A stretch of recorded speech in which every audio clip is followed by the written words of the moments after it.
Hey guys, I'm Ethan Moore from Stockholm Supply with Jamie again in Jersey. Today, question I want to ask you, Jamie. Forstner bits. Yes. How do we sharpen Forstner bits? Another good question from you, Ethan.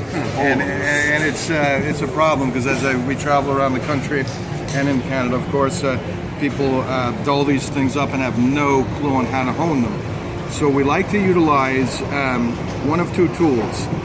If you have the solid rim Forstner bit, you must use this tool because it has a flat and a half round, so we can address our flats and our round guide rim. As these spin, the problem is the heat builds here, spreads throughout the bit, it heats up, and people just keep going and going and going. It destroys the bit. So the key is use a very high quality monocrystalline diamond tool, touch up here and here. On my mini taper file, which comes in our kit C, which is a big seller with Ethan up at Stockholm Supply, we have a flat and a half round. So what I'm going to do is very easily put just a tab of our lapping fluid on that flat, and I'm going to sharpen my flats. So I'll lay that on here. This is the edge I want to get. So I'll lay this flat and come through. Nice, easy motions and no pressure. You can feel the diamond cut. On the other edge, same thing, same amount of strokes, and that quickly you can put an edge back on your Forstner bit. Now, we have to address the edges here. They're a curve. I can turn this around and use my half round. And so what I do with the half round is I lay this flat and just rock it a hair, so I'm getting my edge without it affecting the diameter of my tool. So I'll lay that flat, bring her up, and a nice, easy motion. Again, touch that edge, and you'll rapidly put a razor back on there.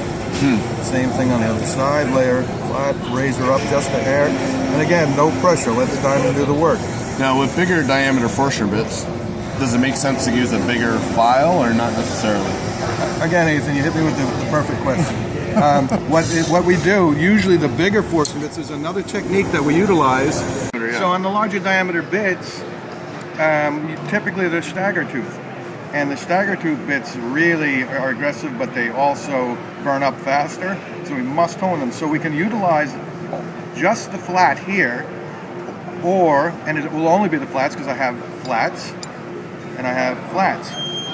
But the beauty of this kit C, which I have right here, which again, it has the 300 and 600 grit double-sided credit card, but also the mini taper file. So it gives you the option of coming back here, and I can either put a coarse sharp edge on this if I'm doing a lot of end grain, or a fine edge with the 600 grit. So again, this is multifunctional. So what I'll do, let's assume that we're doing end grain, and I do have a lot of turners and woodworkers that are doing end grain work, and they've got to get these things honed, so we go with a coarse sharp that makes them last longer. So I'll take the 300 grit, I'm going to lay it flat. Just flat against my edge there. And then I'm going to come around and just count my strokes. Without any pressure, you can hear that cutting. All the way around the tool. I get the same amount of strokes on each tooth.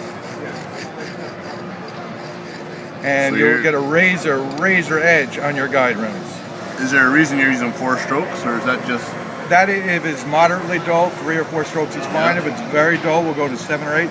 The thing is, be consistent on each tooth. Yes. Then I will turn it over and again do my flats. And that gets our flat.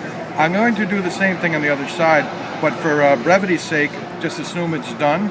There's the next thing that I want to show you is after 7 or 8 sharpening, let's say, because we're coming across here, we want to make sure that this stays true. So what I will do after, again, about 7 sharpenings, I'll come through like this. And again, the same amount of strokes on each tooth.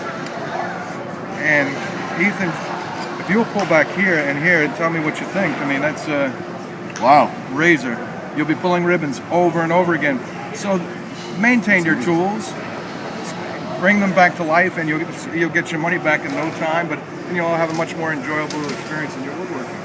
Once again, thank you, Davey. And thank you. You're a wealth of information. We try.